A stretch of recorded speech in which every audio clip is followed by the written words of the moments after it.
तो आज हम करेंगे प्रश्नावली 3.5 का चौथे का फोर्थ। इससे पहले हमने फर्स्ट, सेकंड और थर्ड आसानी से सॉल्व कर लिए हैं और उन्हें समझ भी लिया है। जिन्होंने हमारी उन वीडियो को अभी तक नहीं देखा है वो हमारी प्लेलिस्ट से उन वीडियो को जाकर देख सकते हैं, या फिर मैंने उन वीडियो की लिंक अपने डिस्क्रिप्शन बॉक्स में भी दी हुई है, आप वहाँ जाकर भी उन वीडियो को देख सकते हैं। पिछले प्रश्न से रिलेटेड मैंने एक होमवर्क भी करने के लिए दिया था, जिन्होंने इस होमवर्क को करके मेरे पास भेजा है उनके नाम मेरी स्क्रीन पर फ्लैश हो रहे हैं। वेरी गुड, बहुत अच्छे, बहुत बढ़िया। आज का जो आपका प्रश्न है वो हिंदी से है। आपको मुझे बताना है कि जिस समास में पूर्व पद संख्यावाचक हो और उत्तर पद उस संख्या का विशेष्य हो तो वहाँ कौन सा समास होता है।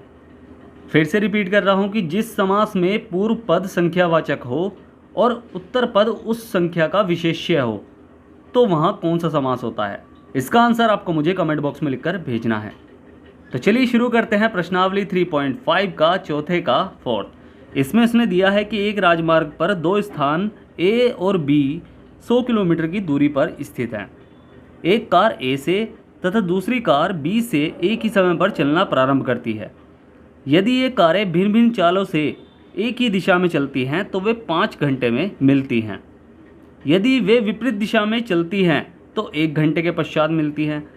तो दोनों कारों की चाल ज्ञात कीजिए। तो चलिए हल करते हैं इस प्रश्न को। तो सबसे पहले तो हमें क्वेश्चन को ध्यान से पढ़ना है। उसमें उसने क्या पूछा है कि दोनों कारों की चाल ज्ञात कीजिए। तो हम यही मानेंगे कि माना पहली कार की चाल बराबर x किलोमीटर प्रति घंटा, ठीक है। और माना दूसरी कार की चाल बराबर y किलोमीटर प्रति घंटा, ठीक है। हमने दोनों कारों की चाल ज्ञात कर ली है। अब हमें क्या करना है, हमें करना है प्रश्नानुसार, यानी प्रश्न के हिसाब से जो उसने कहा है हमें उससे 2 समीकरण बनाने हैं। तो प्रश्नानुसार 1। तो किसी भी प्रश्न को करने से पहले हमें प्रश्न के बारे में सही से जानकारी ले लेनी चाहिए कि प्रश्न में पूछा क्या गया है, वो कहना क्या चाह रहा है, ठीक है। तो उसने कहा है कि एक राजमार्ग पर दो स्थान ए और बी 100 किलोमीटर की दूरी पर स्थित है, यानी 2 बिंदु हैं, एक सड़क है, वो 2 बिंदु ए और बी हैं, उनके बीच की जो दूरी है वो है 100 किलोमीटर, ठीक है। उसने यही कहा है कि उन दोनों के बीच की दूरी क्या है, 100 किलोमीटर है। अब उसने क्या कहा है, उसने कहा है कि एक कार ए से तथा दूसरी कार बी से एक ही समय पर चलना प्रारंभ करती है, ठीक है। यहाँ से एक कार चल रही है, ठीक है, एक कार तो यहाँ से चल रही है और दूसरी कार यहाँ से चल रही है, ठीक है। एक कार यहाँ से और दूसरी कार यहाँ से चलना स्टार्ट कर रही है, ठीक है। ये क्या कर रही हैं, जब वे एक ही दिशा में चलती हैं, यानी अगर मैं कहूँ कि ये इधर की साइड चल रही हैं तो ये एक ही दिशा में चल रही हैं, तो ये एक दूसरे को 5 घंटे बाद मिलती हैं, यानी एक दूसरे के पास 5 घंटे बाद पहुँचती है। और जब ये एक दूसरे के विपरीत यानी एक दूसरे की तरफ चलना स्टार्ट करती हैं, यानी ये इधर चल रही है और ये इधर चल रही है, यानी दोनों एक दूसरे की तरफ चलना स्टार्ट करती है, तो 1 घंटे बाद मिलती हैं। इससे रिलेटेड एक मोस्ट इम्पोर्टेंट आपको फॉर्मूला बताने जा रहा हूँ, वो आपको ध्यान से सुनना है कि दूरी का एक फॉर्मूला होता है दूरी ज्ञात करने का। दूरी बराबर चाल गुणा समय, ठीक है। दूरी बराबर चाल गुणा समय। अब इसी फॉर्मूले से हम चाल का भी एक फॉर्मूला बना सकते हैं। चाल अकेला छोड़ दो, समय को इधर ले जाओ, तो क्या बचेगा, चाल यहाँ अकेला रह जाएगा, दूरी और ये गुणा में है समय, तो ये बटे में हो जाएगा, तो समय हो जाएगा बटे में। चाल बराबर दूरी बटे समय, ये चीज़ याद रख लेना, ठीक है, क्योंकि ये क्वेश्चन हम इसी फॉर्मूले से करने वाले हैं। और एक चीज़ और, जब देखो, जब 2 गाड़ियाँ एक दूसरे की तरफ चल रही होती हैं तो उनकी चालें जुड़ती हैं, ठीक है। जब 2 गाड़ियाँ एक दूसरे की तरफ चल रही हैं, यानी ये x की प्रति किलोमीटर घंटे की चाल से चल रही है और ये y किलोमीटर प्रति घंटे की चाल से चल रही है, तो जब ये एक दूसरे की तरफ चलेंगी तो उनकी चालें जुड़ेंगी, ठीक है, यानी x + y हो जाएगा, यानी जुड़ेंगी। मान लो कि ये 80 किलोमीटर प्रति घंटे की चाल से चल रही है और ये 20 किलोमीटर प्रति घंटे की चाल से चल रही है, तो इनकी जो चालें होंगी वे जुड़ेंगी। तो दोनों अगर एक दूसरे की तरफ चलेंगी तो टोटल चलेंगी ये 80 + 20 यानी टोटल 100 किलोमीटर प्रति घंटे की चाल से एक दूसरे की तरफ बढ़ रही हैं, ठीक है। और जब ये एक दूसरे से विपरीत दिशा की तरफ चलेंगी, यानी एक दूसरे से उल्टी दिशा की तरफ चलेंगी, ये इधर चल रहा है और ये भी इधर चल रहा है, इसके पीछे पीछे चल रहा है, तो टाइम लगेगा उसमें, क्योंकि ये भी स्पीड से जा रही है आगे और ये भी स्पीड से पीछे आ रही है इसके, तो टाइम लगेगा उसमें। तो जब एक दिशा की तरफ चलती हैं, ठीक है, ये तो क्या है, ये एक दूसरे को विपरीत दिशा की तरफ चल रही थी, तो हमने चालें जोड़ी, यानी एक दूसरे की तरफ चल रही थी, ये पश्चिम की तरफ, ये पूर्व की तरफ, ठीक है। और जब ये एक ही दिशा की तरफ चल रही हैं, ठीक है, तो उनकी चालें हमेशा घटेंगी, यानी उनकी चालें घटेंगी। तो ये 80 है, तो ये 80 किलोमीटर प्रति घंटे की चाल से चल रही थी और ये 20 किलोमीटर प्रति घंटे की चाल से चल रही थी, तो टोटल कितना हो जाएगा, यानी 80। जब एक दूसरे को, देखो टाइम लगेगा ना उसमें, तो 80 - 20 यानी चालें घटेंगी, ठीक है। जब एक दूसरे की तरफ चल रही हैं तो चालें जुड़ेंगी, और जब एक ही दिशा की तरफ चल रही हैं तो चालें घटेंगी, ठीक है। ये चीज़ आपको याद रखनी है। और अब करते हैं प्रश्न। तो प्रश्न के हिसाब से उसने क्या कहा है कि अगर वे भिन्न भिन्न चालों से एक ही दिशा में चलें तो वे 5 घंटे पश्चात मिलती है, यानी वे एक ही दिशा में चल रही हैं, पूर्व की तरफ चल रही हैं, तो वे 5 घंटे बाद मिलती हैं। तो मैंने बताया है कि जब एक ही दिशा की तरफ चलती हैं तो चालें घटेंगी। तो पहली कार की चाल यानी x - y, ये दोनों चाल हैं। चाल बराबर क्या होता है, चाल बराबर होता है दूरी बटे समय, तो यानी 100 बटे समय कितना, 5 घंटे। 5 घंटे उसने दिया है, 5 घंटे, ठीक है। उसके हिसाब से 5 घंटे बाद मिलेंगी वे। देखो एक ही दिशा की तरफ चल रही है तो हमने चाल घटाई, तो चाल बराबर दूरी बटे समय, तो ये हो गया क्या, 5 से कट जाएगा, 5 से 100 कटेगा, 5 दूनी 10, 20 आएगा, तो x - y बराबर 20। ये हमारा पहला समीकरण है, समझ में आया ना। x - y बराबर 20, ये हमारा पहला समीकरण है। अब प्रश्नानुसार 2 उसने क्या कहा है, प्रश्नानुसार 2 अभी हम लिखेंगे, प्रश्नानुसार 2।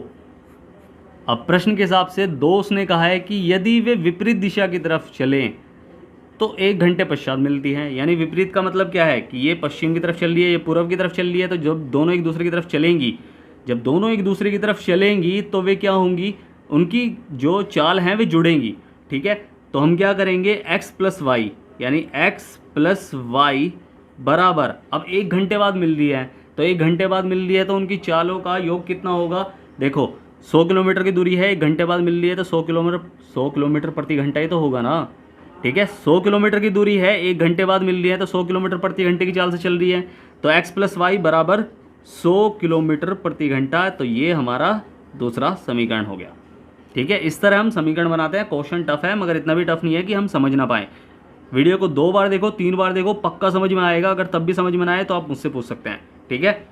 तो ये हमारे पास 2 समीकरण हो गए। अब हम करने वाले हैं इसे विलोपन विधि से। पिछली बार हमने करा था वज्रगुणन विधि से, तो इस बार हम करेंगे विलोपन विधि से। तो हम हेडिंग डालेंगे विलोपन विधि द्वारा, ठीक है। विलोपन विधि द्वारा हम सॉल्व करेंगे इसे। तो क्या होगा उसमें किसी भी एक चर का मान हमें समान करना पड़ेगा, और ये तो देखा हमने दोनों चर समान ही हैं। तो हम क्या करेंगे, इन दोनों समीकरणों को एक साथ उतार लेंगे और थोड़ा सा गैप देकर, ताकि हम वहाँ लिख सकें हम कि जोड़ने पर या घटाने पर, थोड़ा सा गैप देंगे और यहाँ लिखेंगे x - y बराबर 20, ये हमारा पहला समीकरण है, और x + y बराबर 100, ये हमारा दूसरा समीकरण है, ठीक है। अब हमें क्या करना है, हमें कोई भी एक चर काटना है, क्योंकि दोनों चर समान है, तो हमें क्या करना है, किसी भी एक चर को हमें काटना है। अब काटना है तो हम क्या करेंगे, भाई ये चिन्ह पहले से ही उल्टे हैं तो हमें ये आसानी से कट जाएंगे, ठीक है। जब ये चिन्ह पहले से ही उल्टे हैं तो ये आसानी से कट जाएंगे, तो हम यहाँ सीधा इसे लिख सकते हैं। इसके लिए तो हमें साइन चेंज करना पड़ेगा, साइन चेंज करने के लिए हमें घटाना लिखना पड़ेगा, फिर हम साइन चेंज करेंगे, फिर इसे सॉल्व करेंगे। तो ये तो पहले से हैं तो इन्हें करने की जरूरत नहीं पड़ेगी। तो हम यहाँ लिखेंगे समीकरण 1 व 2 को जोड़ने पर, क्योंकि हमें साइन चेंज नहीं करना है, हम y के पद को आराम से काट सकते हैं इसे ही, ठीक है। तो y के पद जब जोड़ने पर लिखा तो साइन चेंज नहीं हुआ, ये माइनस का है, ये प्लस का है, ये तो कट गए। अब ये x है, ये भी x है, दोनों प्लस प्लस के हैं तो जुड़ेंगे, तो 2x हो जाएगा। 2x बराबर, अब देखो ये भी प्लस का है तो 120 हो जाएगा। 120 हो जाएगा तो क्या हो जाएगा, x का मान हमें ज्ञात करना है, तो x बराबर क्या हो जाएगा, 120 बटे 2, 2 × 12, तो x का मान क्या निकल के आया, x का मान निकल के आया है 60। अब x का मान हमें किसी भी समीकरण में रखना है तो हमें y का मान ज्ञात हो जाएगा, तो हम लिखेंगे x का मान समीकरण 1 में रखने पर, जब समीकरण नंबर 1 में रखेंगे तो x माइनस वाई बराबर 20 है और x की जगह हमें क्या रखना है, 60 रखना है, तो 60 माइनस वाई बराबर 20। अब जिसका मान हमें ज्ञात करना है वो तो प्लस में होना चाहिए और अकेला होना चाहिए, बट ये माइनस में है और अकेला भी नहीं है, तो इसे उधर ले जाएंगे, संख्या को संख्या के पास ले जाएंगे।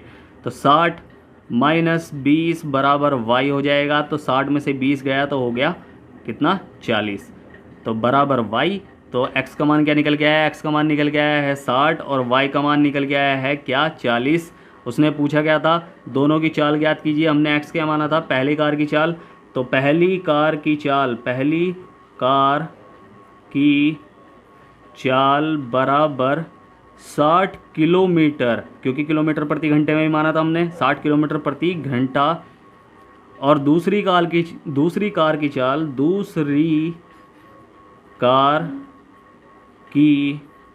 चाल बराबर 40 किलोमीटर प्रति घंटा। यही हमारे आंसर है। समझ में आया ना। किसी भी क्वेश्चन को करने का सबसे पहला स्टेप होता है कि क्वेश्चन को अच्छे से समझना कि वो क्या पूछ रहा है, क्या करने के लिए कह रहा है और क्या हमें आंसर निकालना है। हमें यही सोचना पड़ता है हर प्रश्न में। अगर आपने इसे ध्यान से समझ लिया प्रश्न को, तो आप किसी भी प्रश्न को अच्छे से सॉल्व कर पाएंगे। आपने ये तीन आपको नियम फॉलो करने पड़ेंगे। पहले तो क्वेश्चन को अच्छे से पढ़ो, फिर उसे समझो कि वो क्या कहना चाह रहा है और फिर उस क्वेश्चन को अच्छे से सॉल्व करो। उम्मीद है आपको प्रश्न अच्छे से समझ में आया होगा और ये भी समझ में आया होगा कि मैं क्या कहना चाह रहा हूँ। ठीक है, अगर प्रश्न अच्छे समझ में आया है तो वीडियो को लाइक करना बिल्कुल ना भूलें, शेयर करें जितना हो सके और सब्सक्राइब करें, आपका ही अपना चैनल है। अगर समझ में नहीं आया है तो आप मुझसे पूछ सकते हैं, मैंने नीचे टेलीग्राम की लिंक दी हुई है, आप मुझसे पर्सनली पूछ सकते हैं या ग्रुप में जाकर पूछ सकते हैं। मैं दोनों जगह आपको रिप्लाई ज़रूर करूँगा। ठीक है, इसी क्वेश्चन का आपको होमवर्क दे रहा हूँ ताकि आप इस क्वेश्चन को अच्छे से समझ पाएँ और इसे अच्छे तरीके से सॉल्व कर पाएँ। मैंने इसे किया है विलोपन विधि से। आपके पास बची है 2 विधि, यानी प्रतिस्थापन विधि और वज्र गुणन विधि। तो आपको इन दोनों में से किसी भी विधि से आपको मुझे सॉल्व करके भेजना है इस प्रश्न को। और स्टार्टिंग में जो मैंने आपसे प्रश्न पूछा है उसका आंसर आपको मुझे कमेंट बॉक्स में लिखकर भेजना है कि जिस समास का पहला पद संख्यावाचक हो और उत्तर पद विशेष्य हो तो वह कौन सा समास होता है। इसका आंसर आपको मुझे कमेंट बॉक्स में लिखकर भेजना है। ठीक है, फिर से कह रहा हूँ, वीडियो को लाइक करें, शेयर करें अपने दोस्तों के साथ और सब्सक्राइब करें, आपका ही अपना चैनल है। तो मिलते हैं फिर अगली वीडियो में, तब तक के लिए bye bye, tata, see you.